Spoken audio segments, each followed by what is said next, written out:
Well, it seems one of the most popular Linux distributions, Manjaro, has just gone and done something to annoy the majority of its users, and we're going to be discussing that today in the Linux Lounge.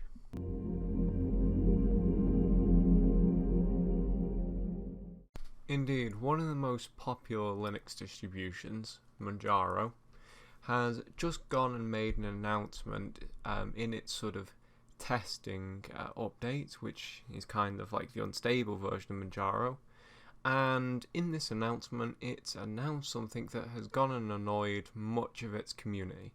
They've gone and made the decision to include some unnecessary proprietary software which will be rolled out to current users of Manjaro, at this point only the testing users, and will at some point be rolled out to mainline Manjaro users and those downloading the default Manjaro ISO.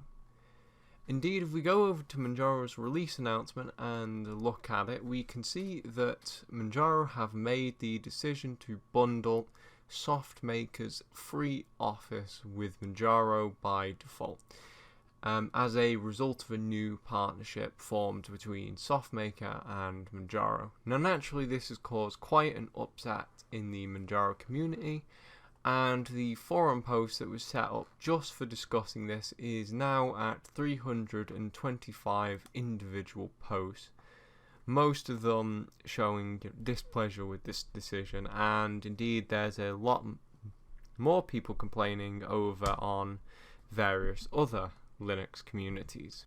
Now, before we go any further, let's discuss the reason for the Manjaro team doing this.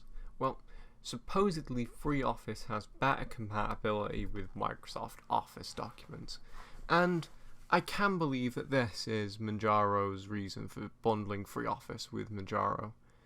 And apparently the sort of deal between SoftMaker and the Manjaro team never actually involved any sort of money.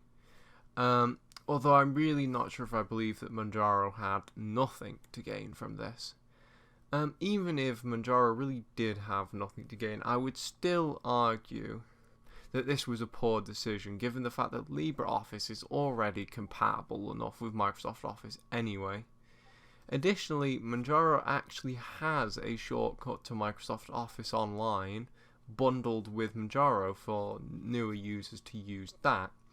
And both of these things was a far better solution than bundling proprietary non-free software with Manjaro, i.e. software that has no place in Manjaro.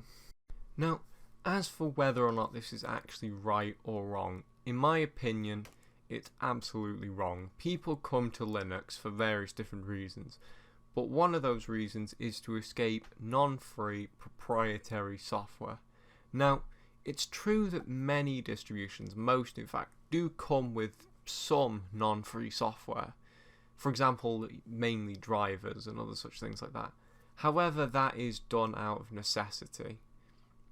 LibreOffice is a perfectly viable alternative. So therefore, bundling another Office suite is not done out of necessity. Additionally, some people making the argument that complaining about FreeOffice is pointless, as the people doing it are using other non-free software such as Spotify and Steam. And I totally get why people would do that. However, sometimes, yes, you just have to use proprietary software.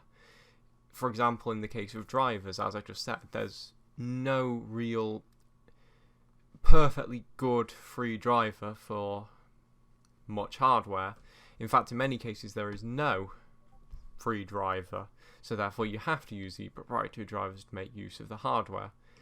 However, installing all of that, whether it be drivers, Steam, Spotify, Discord, whatever non-free program you use, that is a choice. The installation of FreeOffice by default is not so much a choice.